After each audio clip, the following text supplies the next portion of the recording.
Hello साथियों, मैं Bharti sir आप सबों को अपने चैनल एक्शन साइंस सर्किट पर सबों का स्वागत है। जिसे कि प्रकाश परावर्तन और अपवर्तन पढ़ा रहे थे, उसमें हमने आपको अवतल दर्पण में और उत्तल दर्पण में किरण कैसे खींचते हैं और उसका जो गुण था, 6 प्रॉपर्टीज़ था इमेज बनाने की, अवतल उत्तल और समतल सब में बता दिए थे और कुछ उसमें आंकिक भी बताए थे। और आज उसी को सेशन कुछ आगे बढ़ाते हैं और कुछ सवाल देते हैं। सब आदमी ध्यान से देखिए। चलिए ध्यान देते हैं। कितने दर्पण आपको पढ़ाए थे? समतल दर्पण, अवतल दर्पण और उत्तल दर्पण तीनों बताए थे। तीनों से आज हम एक सवाल देते हैं। प्रतिबिंब से ध्यान सब समझ, जैसे हम दे रहे हैं वैसे लिखिएगा। चलिए पहला क्वेश्चन हम यहाँ लिखते हैं। 1 नंबर में देते हैं अवतल दर्पण।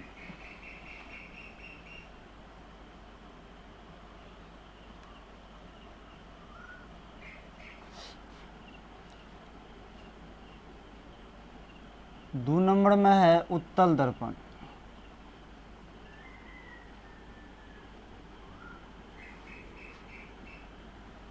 और 3 में है समतल दर्पण।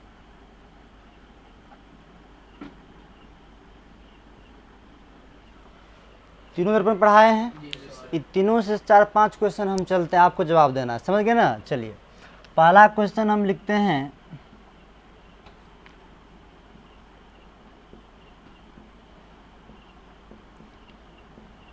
काल्पनिक सीधा।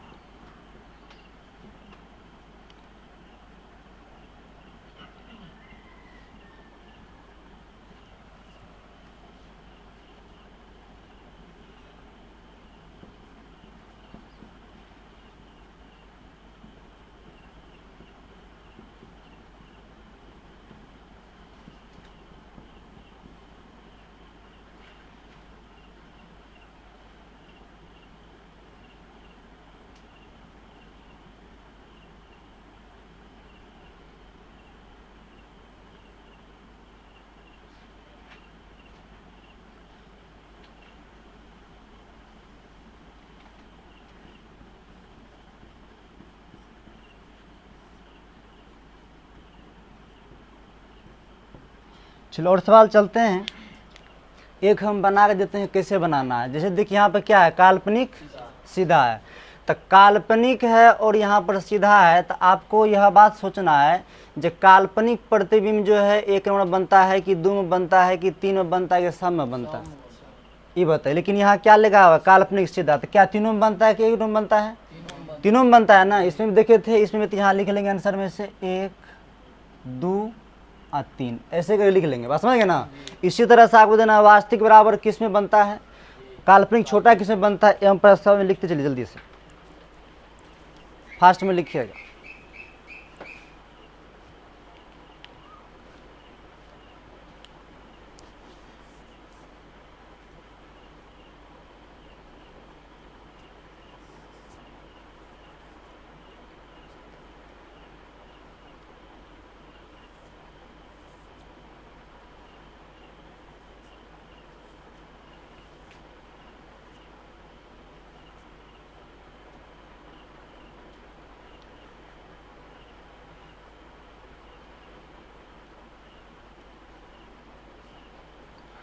तो यहाँ काल्पनिक प्रतिबिंब कर लीजिएगा। अच्छा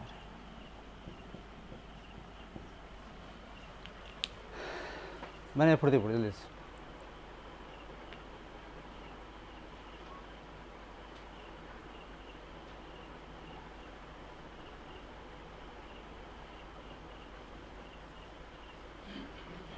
कर लिए। हाँ 4 में लिख लीजिएगा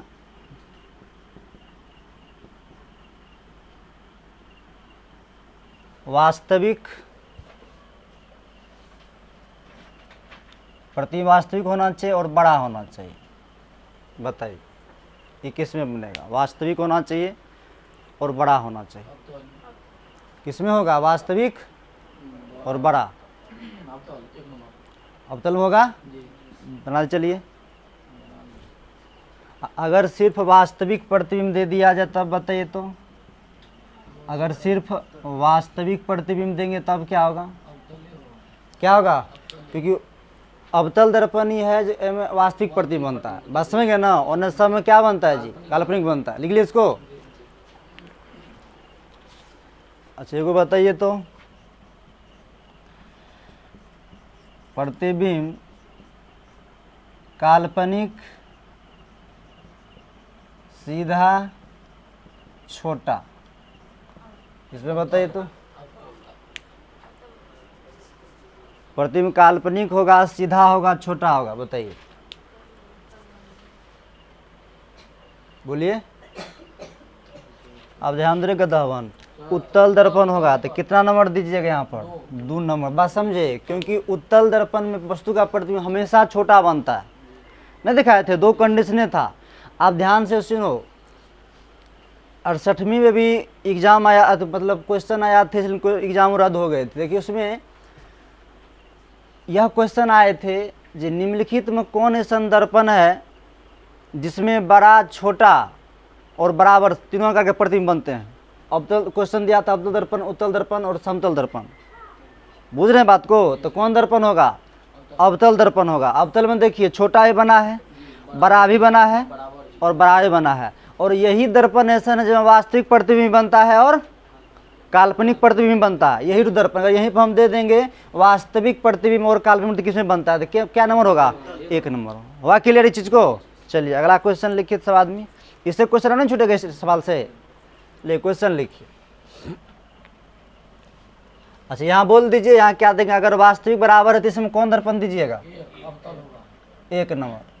काल्पनिक प्रतिबिंब इसमें भी क्या हो जाएगा? 1, 2, तीनों में बनेगा। वास्तविक बड़ा किसमें बनता है? सिर्फ 1 में बनेगा। वास्तविक प्रतिबिंब किसमें बनेगा? इसमें भी 1 में ही बनेगा। ये तो बता ही दिए। इसको मिटाते हैं।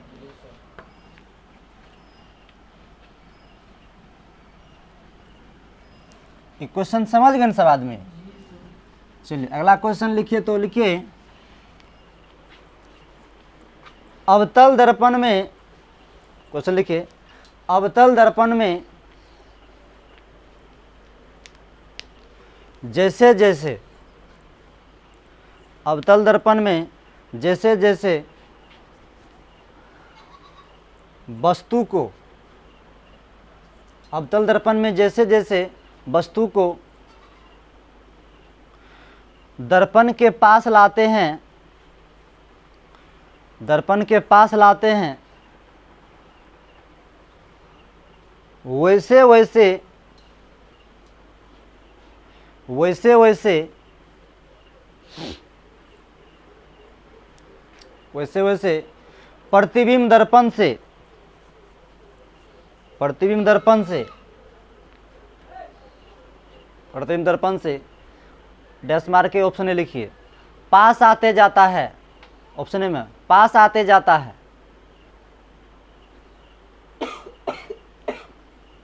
बी में लिखिएगा दूर होते जाता है, दूर होते जाता है। सी में लिखिए पहले पास आता है फिर दूर होता है, पहले पास आता है फिर दूर आता है, दूर जाता है। डी में लिखिए पहले दूर जाता है फिर पास आता है। बताइए कौन होगा? चलिए ए नंबर में क्या है? पास आते जाता। सही बात है, टिक मार लीजिए सब आदमी। मार लिया? ध्यान दो, नया ब्रांड का क्वेश्चन है मूर्खनन, देख लो एक बार अच्छा से। सही बात आपने सोची, अच्छी बात है। कौन दर्पण है बाबू? अवतल दर्पण है। बताइए दर्पण बना लेंगे, चेहरा देख के क्या पीने बोले थे? पी लिया? चल ध्यान दे मूर्खनन, जब वस्तु को हम अनंत पे रखते हैं तो प्रतिबिंब फोकस बनता है ना, यहाँ बनेगा प्रतिबिंब। जब हम अनंत और वक्रता केंद्र के बीच रखते हैं तो प्रतिबिंब कहाँ बनता है? फोकस और वक्रता केंद्र के बीच में। ध्यान दे, जब यहाँ पर रखते हैं तो प्रतिबिंब यहीं बनता है।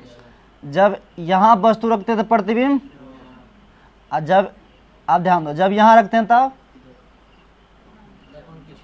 हाँ, आप ध्यान दे, मुखबंद आप होश पाया कर देर के बाद देख, यहाँ तक तो ठीक था, दूर होते गया, लेकिन जो ही हमने वस्तु को ध्रुव और फोकस के बीच में रखा तो एकवैग प्रतिबिंब ध्रुव के पास आ गया।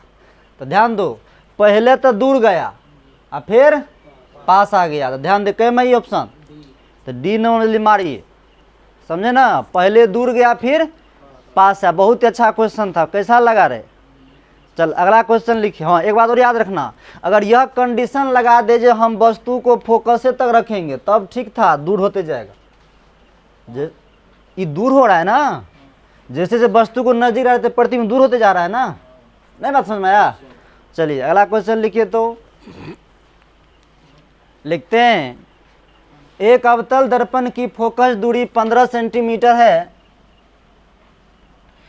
एक अवतल दर्पण की फोकस दूरी 15 सेंटीमीटर है, 15 सेंटीमीटर है। 12 सेंटीमीटर की दूरी पर, 12 सेंटीमीटर की दूरी पर वस्तु रखने से, 12 सेंटीमीटर की दूरी पर वस्तु रखने से प्रतिबिंब की प्रकृति होगी।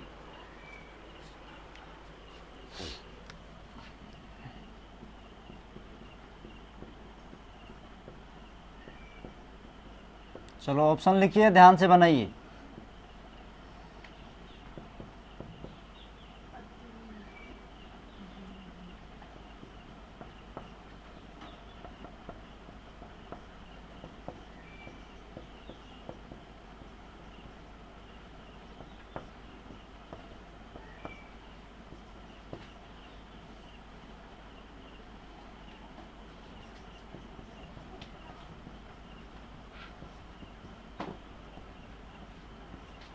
बोलिए कौन बनेगा? और ध्यान दीजिए, अरे ज़्यादा प्रॉब्लम होता है दर्पण बना के पेप्सी पी लो, पीने में क्या जाता है? चलिए बताइए, ये क्या होगा? PFC कर लिए। कितना फोकस दूरी रे? 15। तो ई भले 15 ती कते हेते, आ कितना दूरी लिखा है वस्तु को? तो 12। ई 15 से कते अथे नहीं तई, तो ध्रुव और फोकस के बीच रहते तो प्रतिबिंब कने बने छे? पीछा। तो क्या बनता है? उल्टा बनता है, काल्पनिक होता है। नहीं नहीं, सीधा होता है, कारण सीधा जाएगा ना, काल्पनिक हुआ सीधा होगा और क्या होगा? बड़ा। तो इसीलिए क्या आंसर होगा? पहले बताए, सवाल पहले बताए थे। चलिए एक क्वेश्चन और लिखिए इसमें स्टेप पर। चलिए क्वेश्चन लिखते हैं, लिखिए, एक उत्तल दर्पण की फोकस दूरी, क्वेश्चन लिखते हैं, एक उत्तल दर्पण की फोकस दूरी 8 सेंटीमीटर है। एक उत्तल दर्पण की फोकस दूरी 8 सेंटीमीटर है। 16 सेंटीमीटर की दूरी पर, 16 सेंटीमीटर की दूरी पर, 16 सेंटीमीटर की दूरी पर वस्तु रखने से,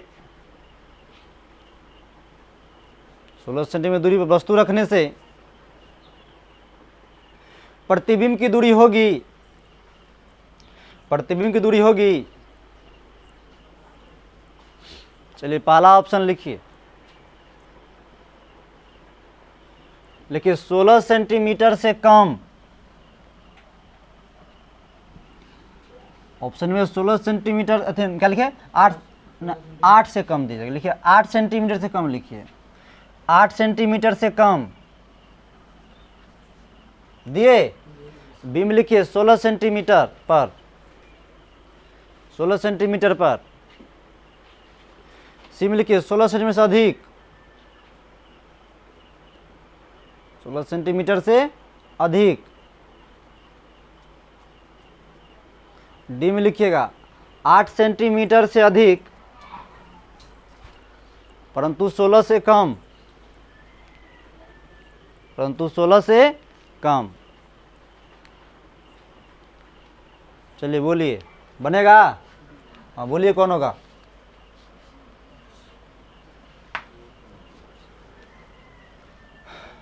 चलिए कोई बात, ध्यान देते हैं। कौन दर्पण है जी?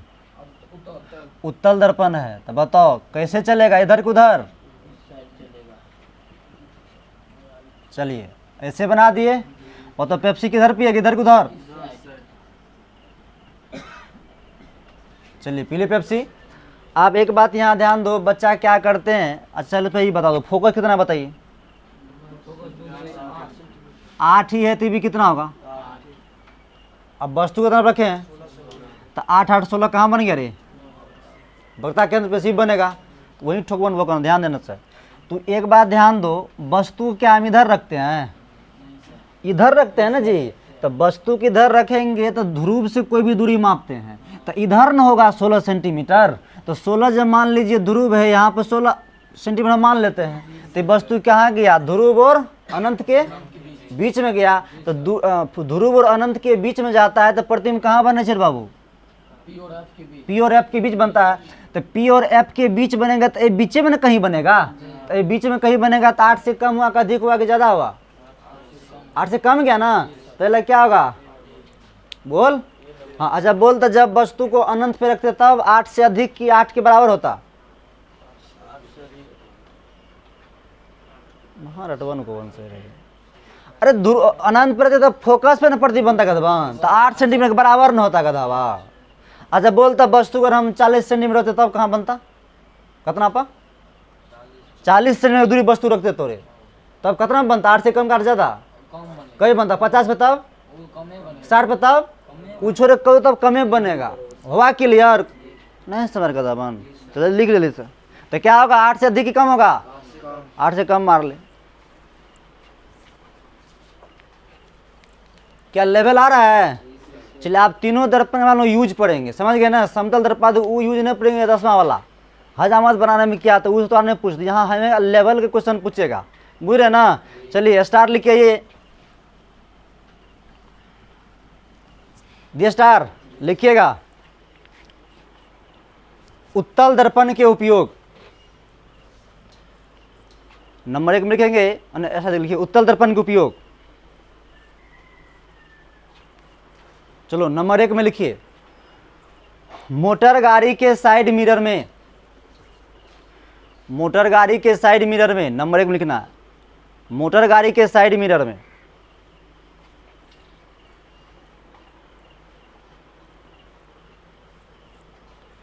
तुम लिखिए, सड़क के किनारे स्ट्रीट लाइट में, नंबर 2 में, सड़क के किनारे स्ट्रीट लिख लिए, स्ट्रीट लाइट में। क्या देखे स्ट्रीट लाइट तुम लोग? उस सड़क के किनारे जो ऐसे खरबन रहे छे, अन्ना क्या क्या हन्ना का लाइटिंग लगल रहता है, तो ये फैलाने काम करता है कि सुटकाने का? फैलाता है ना। तो उधर पर क्या करता है? प्रकाश को फैलेबे करता है। लिख लिए, अगला नंबर लिखिए। लिखिए पहाड़ी क्षेत्रों में, पहाड़ी क्षेत्रों में तीखे मोड़ पर, पहाड़ी क्षेत्रों में तीखे मोड़ पर वाहन की स्थिति देखने में, वाहन की स्थिति देखने में, वाहन की स्थिति देखने में ध्यान दीजिए। पहाड़ी इलाका में जाइएगा तो वहाँ पर बहुत घुमेल घुमेल मोड़, तीखा मोड़ होता है। तो वहाँ पर यहाँ न लोग लिखता है कि कृपया हॉर्न नहीं बजाएं, वरना जगह लिखा रहता है कृपया हॉर्न खूब बजाएं। और मोटरसाइकिल हॉर्न बजेगा ना, ट्रक का आवाज़ निकलता है। बूझ गए और बतिया नहीं समझते जी। तो तीखे मोड़ जो होते हैं वहाँ पर इसी दर्पण का यूज करते हैं। नेक्स्ट नंबर लिखिए, उसी में लिखिए, किसी शोरूम के निगरानी में, किसी शोरूम के निगरानी में, किसी शोरूम के निगरानी में दिए कि शोरूम के निगरानी में। चलिए लिखिए समतल दर्पण के उपयोग। अगला क्वेश्चन लिखेंगे, नंबर देखिए, हाँ नंबर दीजिए ना, ऐसा देते हैं दी, वही कोई बात दी। लिखिए समतल दर्पण के उपयोग।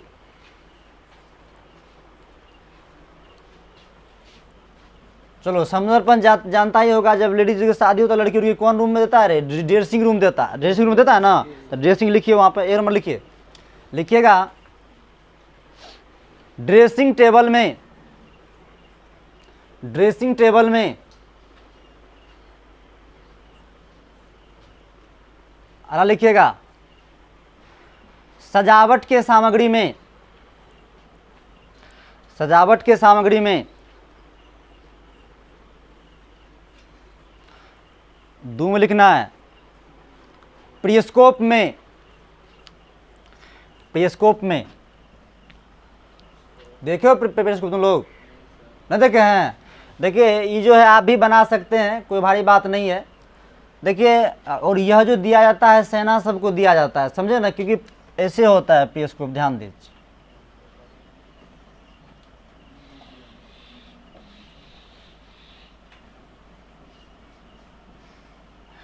मान चलिए कहीं पर युद्ध हो रहा है तो आदमी वहां निकल के नहीं जाएगा, तो छुप करके यही पे मान चलो हम घरे छुपल है, अकरा मुहटी से बाहर कर दी और यहाँ पर समतल दर्पण लगाया जाता है, यहाँ पर, समझे ना। तो जब ही यहाँ से देखेगा तो यहाँ से क्या मारता है, इधर फेंक देता है, समझे ना। तो यहाँ से वस्तु छुप, मतलब कोई व्यक्ति छुप कर दुश्मन को देख लेता है। तो यही पेरिस्कोप आप भी बना सकते हैं। कोई भी आपके पास है खोल टाइप का दबा का डब्बा होगा, आप क्या कीजिएगा, घर में ना फुटले होगा, वो फुट के हाथ जोड़ के देखिएगा, बहुत अच्छा आप ही बना सकते हैं, समझे ना। एक और लिख लीजिए, लिखिए कैलिडोस्कोप में, कैलिडोस्कोप में, कैलिडोस्कोप में। चलिए अगला नंबर लिखिए, अगला शब्द दीजिए, लिखिए अवतल दर्पण के उपयोग। 5-5 समय दे रहे हैं ना कि 4-4 है? बस साइड में दीजिएगा। लिखिए अवतल दर्पण के उपयोग,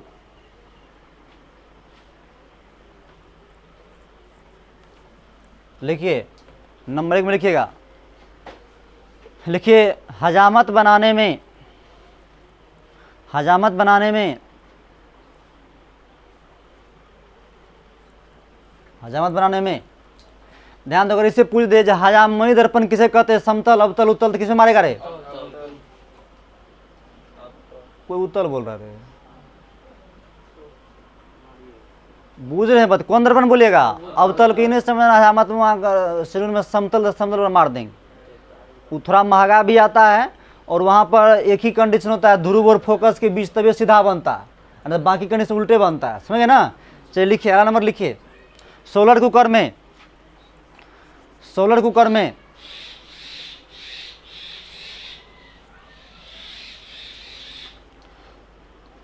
लिखिए गाड़ी के हेडलाइट में,